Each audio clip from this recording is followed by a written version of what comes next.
Picture this, I'm standing on a Miami beach at sunset, the waves crashing softly. Holding a pearl necklace that's been in my family for generations. It's the last thing my mom gave me before she passed, and it's my most treasured possession. My name is Luna, I'm 30 years old, and 3 months ago, I was supposed to marry the love of my life, Noah.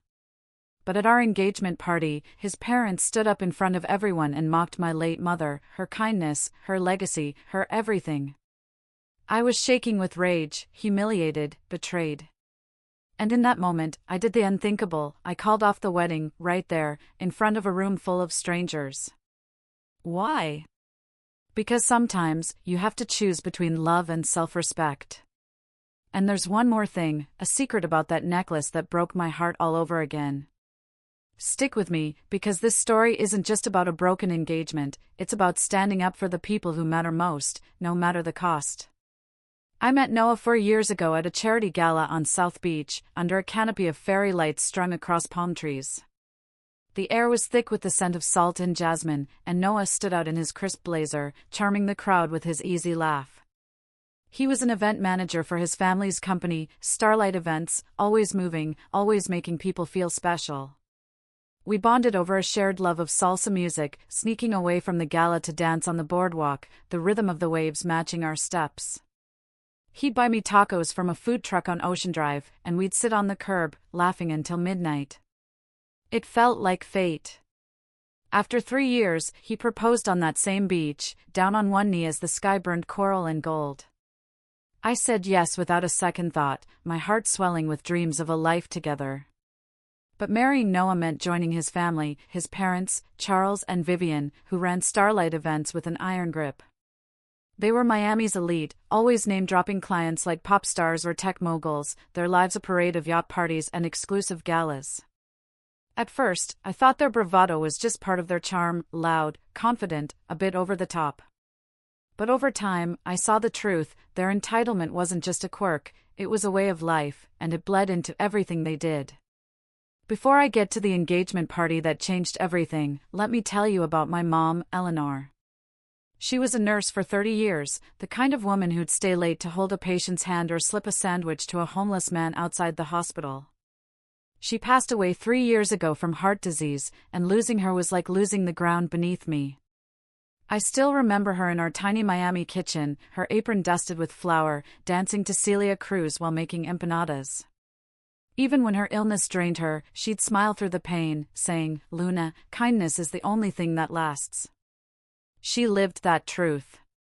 Mom had a quiet strength, never seeking praise, just helping where she could. And she helped Noah's family more than they'd ever admit.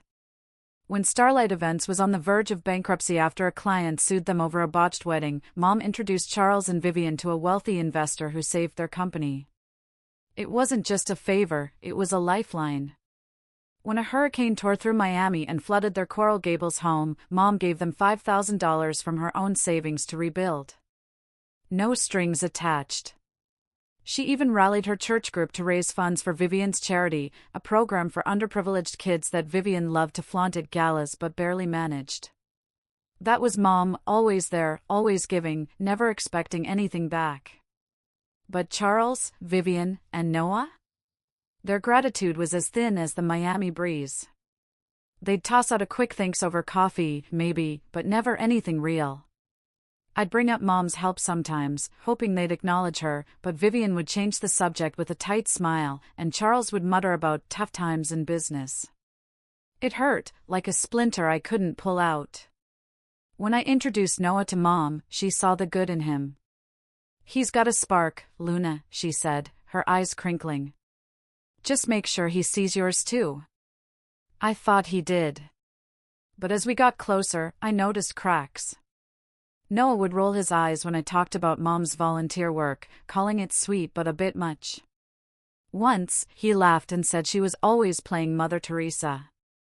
I'd feel a pang in my chest, but I'd brush it off, telling myself he didn't mean it, that he just didn't get her. Looking back, I should have listened to that pang. Wedding planning turned that splinter into a blade. I wanted our ceremony at Lummis Park, a small coastal spot where Mom used to take me to watch the pelicans dive. The park wasn't fancy, just swaying palms, sandy paths, and the endless rhythm of the ocean, but it felt like her. Noah scoffed when I suggested it. Lummus? Luna, that's so basic. We need something that screams us, like a yacht off Key Biscayne. His dismissal stung, but I let it go, not wanting to fight. His parents were worse.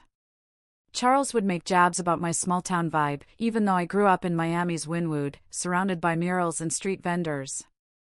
Vivian's comments were sharper, cloaked in fake sweetness. Noah's really stepping up by choosing love over status, isn't he? She'd say, her eyes glinting like she was doing me a favor by letting me into their world.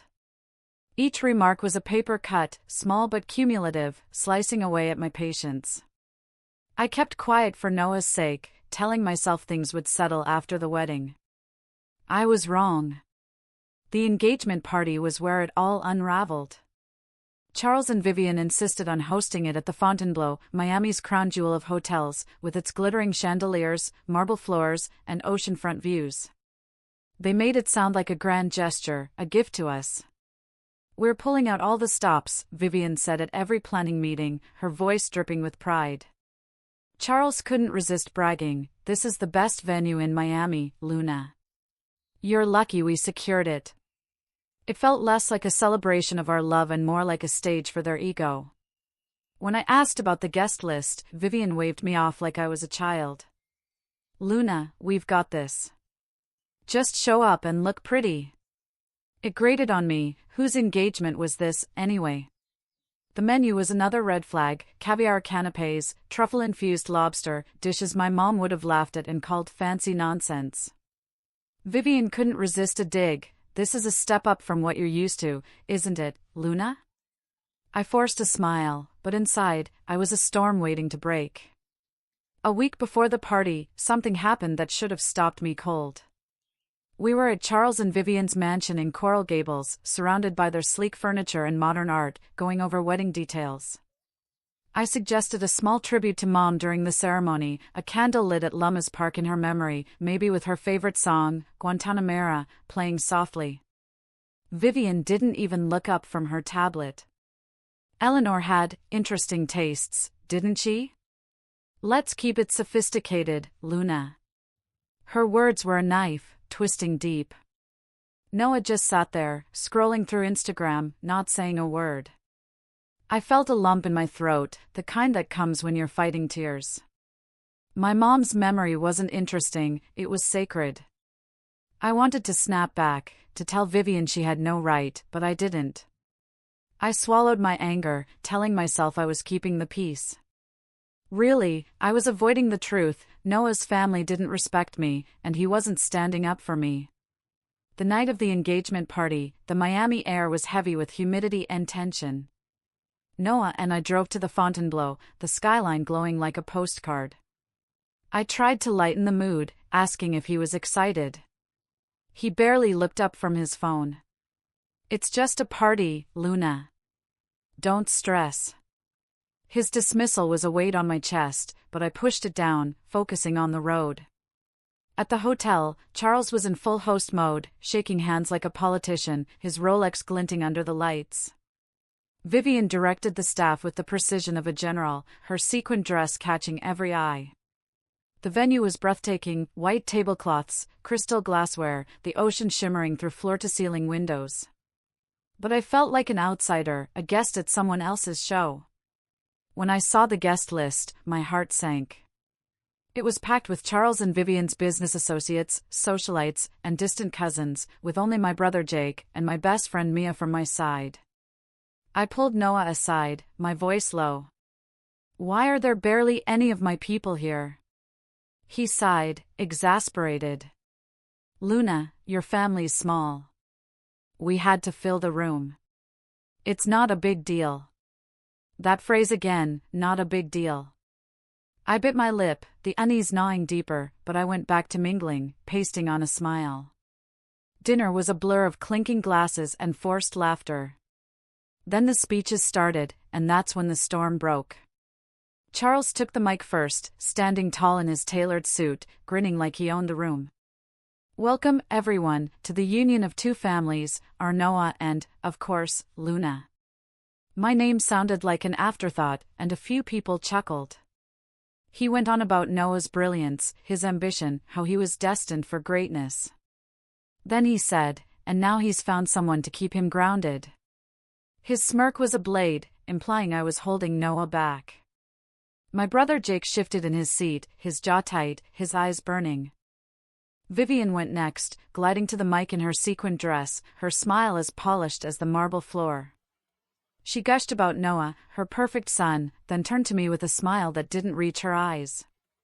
Luna's been a quick learner, hasn't she? Noah's taught her so much about our world. I nearly choked on my sparkling water. Taught me?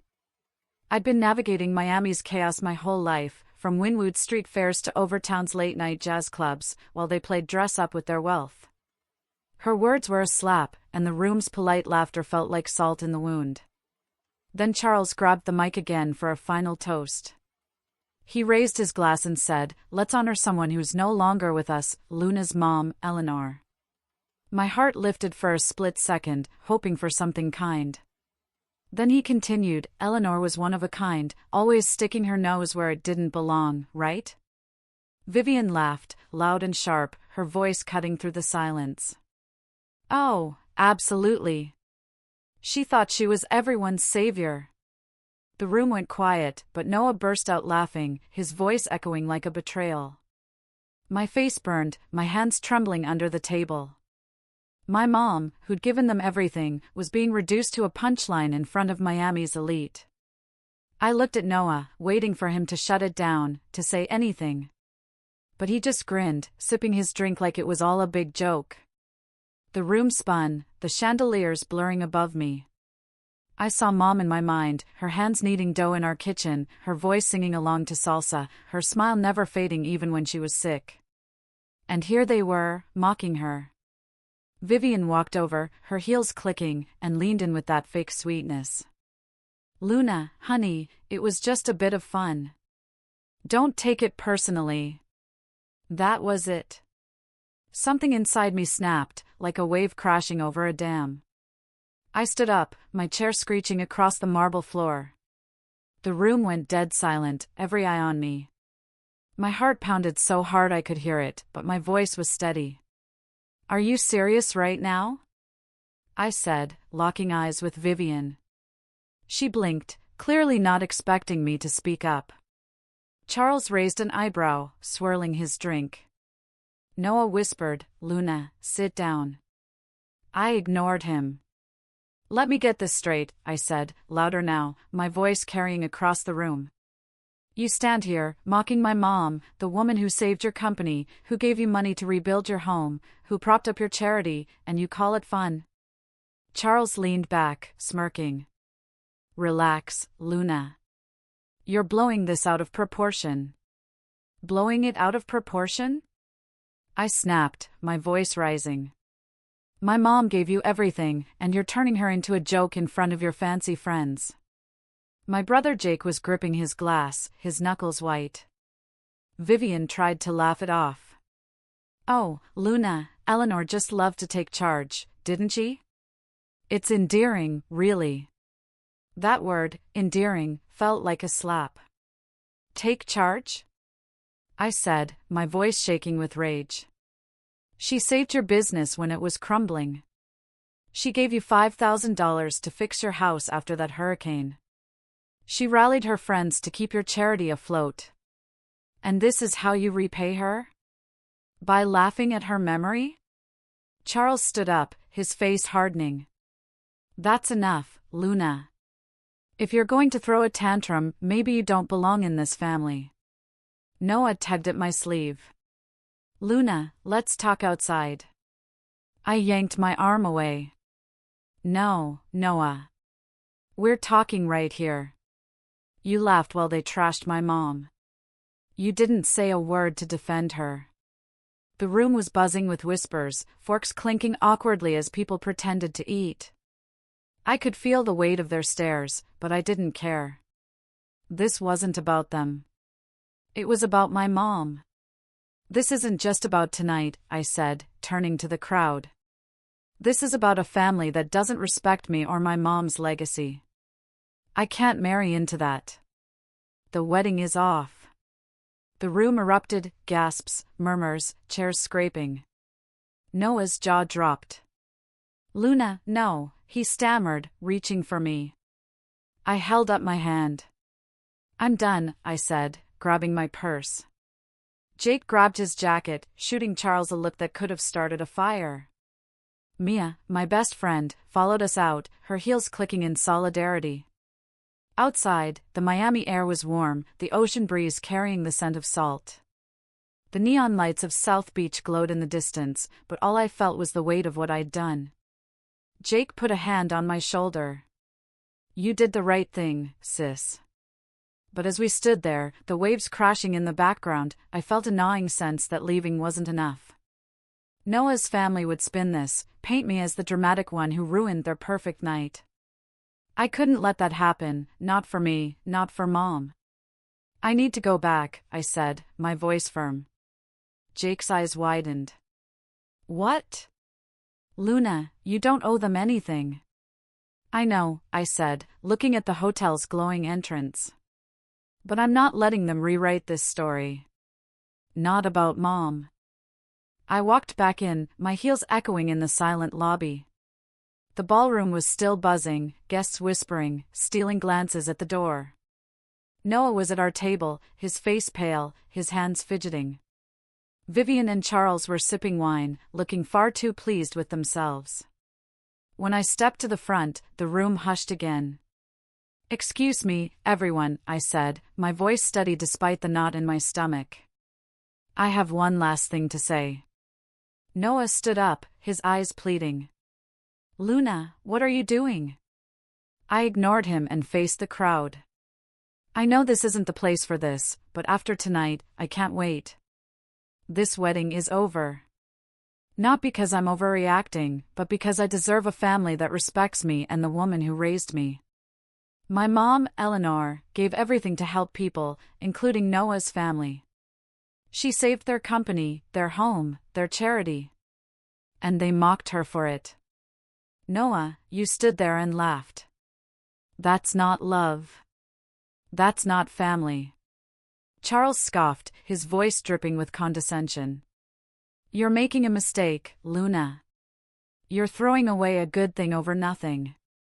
I laughed, a bitter sound that surprised even me. Nothing? You think disrespecting my mom is nothing? Treating me like I'm beneath you is nothing? The mistake would be tying myself to people who don't know what gratitude looks like. Vivian's eyes glistened, but I couldn't tell if it was tears or embarrassment. Luna, let's talk tomorrow, she said, her voice shaky. No, I said firmly. We're done. I looked at Noah one last time. His face was streaked with tears, but he said nothing. I turned and walked out, the sound of my footsteps drowning out the whispers behind me. The next morning, my phone was a battlefield. Over 100 notifications, texts, voicemails, even emails from Noah's distant cousins I'd never met. Noah's messages were desperate. Luna, I'm so sorry. Please, let's talk. Charles was all venom. You humiliated us in front of Miami's elite. You'll regret this. Vivian played the martyr. How could you do this to Noah? He's heartbroken. I didn't respond. I spent the day at Lummis Park, sitting on a bench where Mom used to read me stories, the waves crashing in the distance. The park was alive with joggers, street musicians, and the hum of Miami life, but all I could hear was Mom's voice, singing Guantanamera in our kitchen. It was the first time I'd felt calm in weeks, like I'd reclaimed a piece of myself. But that calm shattered a few days later when I opened my mom's keepsake box. The box was my sanctuary, a wooden chest carved with palm leaves, where I kept her most precious things, a pair of coral earrings she wore to church, a scarf that still held the faint scent of her lavender perfume, and the pearl necklace she'd given me before she passed. It was a family heirloom, passed from mother to daughter for 3 generations, with her name, Eleanor, engraved on a delicate silver clasp. Give this to someone worthy, she'd said, her voice weak but fierce, her hand squeezing mine in that hospital bed. I'd held onto it like a lifeline, a piece of her I could still touch. But when I opened the box, the necklace was gone. My heart stopped. I tore through the chest, my hands shaking, searching every corner, every fold of the scarf. Nothing. I checked the drawers where I kept the box, the shelves, the floor around it, nothing. My breath came in short gasps, panic rising like a tide. Then it hit me, sharp and cold. Noah had been over a week earlier to return my engagement ring. He'd asked to use the bathroom, and I'd left him alone for a few minutes while I grabbed the ring from my bedroom. My stomach churned, a mix of disbelief and rage. I grabbed my phone and texted him, "Did you take my mom's pearl necklace?" He replied instantly, "What are you talking about?" I wasn't fooled. "You were the only one in my apartment. It's gone. Did you take it?" After a long pause, he texted back, "I borrowed it. I thought it would help me feel closer to you." Borrowed? The word was an insult, a mockery of everything the necklace meant. I called him, my hands trembling so badly I could barely hold the phone. When he picked up, his voice was defensive, like he was the victim. "Luna, it's not a big deal. I was going to give it back." "Not a big deal?" I shouted, my voice echoing in my apartment. "That necklace has been in my family for generations. It's my mom's legacy, and you took it without asking? How could you think that's okay?" He stammered, "I just wanted something to remember you by.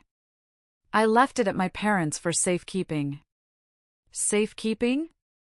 The audacity made my blood boil. "You stole from me, Noah. From my mom. After everything your family did, you thought you could take a piece of her too?" He started to apologize, his voice cracking, but I cut him off. "I'm coming to get it now," I said, hanging up before he could respond. An hour later, I pulled up to Charles and Vivian's mansion in Coral Gables, the kind of place that screamed old money with its manicured lawns, towering palms, and wrought iron gates. The Miami heat was suffocating, but my anger burned hotter. I knocked on the door, my heart pounding like a drum. Vivian opened it, her usual fake smile faltering when she saw my face.